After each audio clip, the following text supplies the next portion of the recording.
So Colonel Cal, please tell me about yourself. I'm Peter and I lead the San Diego Air Force. As the leader of many pilots, one thing we value the most is reaction time, which is very important in battle and in training. How important is reaction time for a pilot? As a pilot in the cockpit, you have to make a wide variety of decisions in a split second that could mean the difference between life and death. So reaction time is very important. We always try to train our pilots to maximize their reactions. Have you ever explored any methods in increasing your pilot's reaction time? Actually, one of the most common ways for our pilots to increase their reaction times is through caffeine, which is found in daily beverages such as coffee. Through caffeine, they're able to stay more awake throughout the day and react faster to dangerous situations that could risk their lives. I like stats. So caffeine's a psychoactive drug that acts as a central nervous system stimulant. To learn more about its effects, here's our lead base scientist. For our experiment, our group did a completely randomized design. To assign the treatments randomly, we flipped a coin: heads, caffeinated coffee; tails, decaf coffee. For our population, or the volunteers we had nice, fresh, young cadets from CCA. You know, that's where it's at.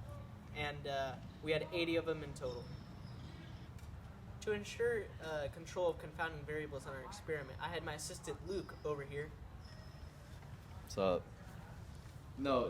read from a script and then recite the instructions for what to do to conduct the reaction time test.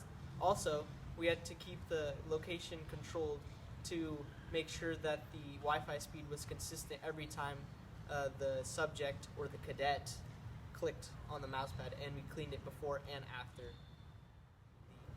Our group used a highly sophisticated mathematical program to record the reaction times for all the cadets.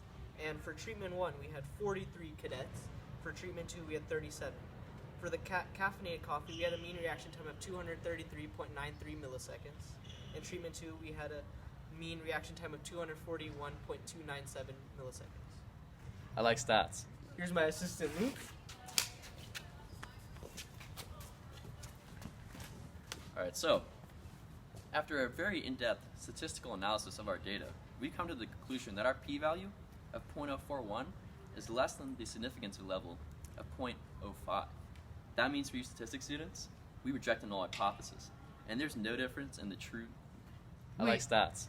So that means for you statistics students, we reject the null hypothesis, and there is a difference between the true mean times of drinking caffeinated coffee and decaffeinated coffee.